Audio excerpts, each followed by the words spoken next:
Ko se srečamo z osebo, ki je doživela nenaden srčni zastoj, je seveda pomembno, da pristopimo in poskušamo pomagati po najboljših močeh. Pred pristopom pa je potrebno pomisliti še na varnost. Če so okoliščine prenevarne, je potrebno te nevarne okoliščine poskušati odstraniti ali poklicati dodatno pomoč. Ko je varno, ko smo celili, da lahko varno pristopimo, najprej pridemo k osebi in jo potresemo in glasno pokličemo. Halo, gospod, me slišite? In tako ugotovimo, če se oseba odziva ali ne. Če se oseba ne odziva, je naslednja stvar, ki me zanima, v kakšnem stanju je. Zato bom ugotovil, ali oseba še diha ali ne. Pred tem manevrom se sprosti dihalna pot, tako da se zvrne glava in privzdigne spodnja čeljust, potem pa se v 10 sekundah preveri dihanje te osebe. In opazujemo 3 znake, torej gledamo dvigovanje spuščanje prsnega koša, poslušamo in čutimo izdihan zrak. Ko po 10 sekundah ugotovimo, da oseba diha, jo damo v bočni položaj in pokličemo dodatno pomoč. Če pa ugotovimo v 10 sekundah, da ta oseba ne diha, lahko rečemo, da je oseba v srčnem zastoju in pričnemo z temeljnimi postopki oživljanja.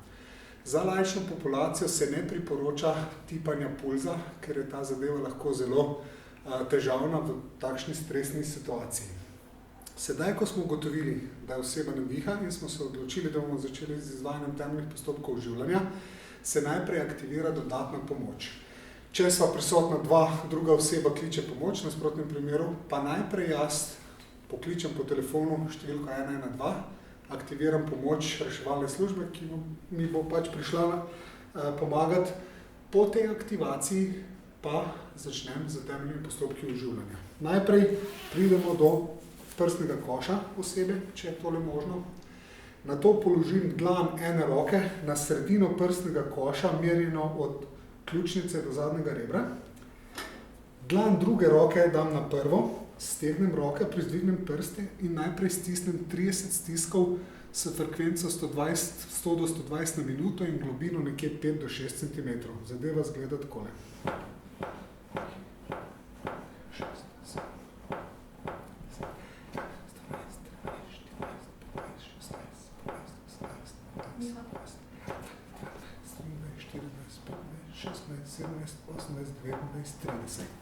Po 30 stiskih, seveda brez premora, ki ga počnem zdaj jaz, ko razlagam zadevo, se lahko odločim in osebi dam 2 piha usta na usta, če sem se tako odločil. Če sem se tako odločil, sprostim dihalno pot, zatisnem nosnici, vdahnem zrak, objemem usta pač te prizadete osebe in pihnem v to osebo toliko, da vidim, da se prsni koš vidno dvigne.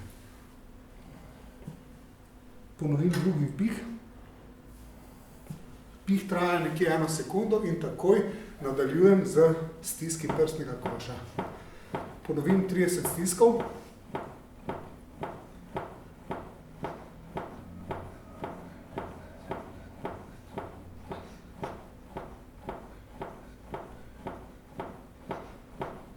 In potem ponovno ponovim 2 vpiha.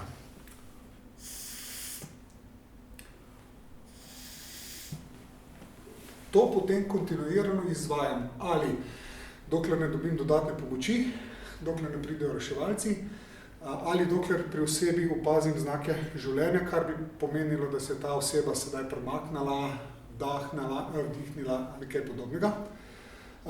Ali, če ni nič od tega, seveda dokler fizično zmorem. Ko se utrudim, ko ne morem več nadaljevati temeljnih postopkov življenja, jih pač ne morem nadaljevati. Je pa tu še ena varianta prisotna za večino laikov, če se odločijo, da usta na usta metodo ne bi uporabljali, lahko pa izvaja samo stiske prsnega koša. V tem primeru bi bil osnovni postopek enak, roke damo na prsni koš in potem masiramo in se seveda pri 30 stiskih ne vstavimo, ampak nadaljujemo, dokler zmoremo. Torej, nadaljujemo, ne vem, mogoče boste uspeli dati 100 stisov, mogoče 200, mogoče 300, ampak dokler uspeš, stiskaš prsni koš.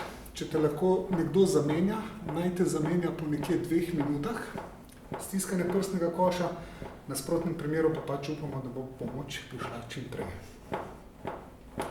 Temeljni postopki uživanja, kot ste videli, niso zahtevni, so enostavni. Problem je samo, ker je sama situacija, ko oseba doživi nenadni srčni zastoj, stresna. Vendar, še enkrat poudarjam, postopki so enostavni, smiselno se jih je naučiti, ker z njimi lahko rešimo življenje.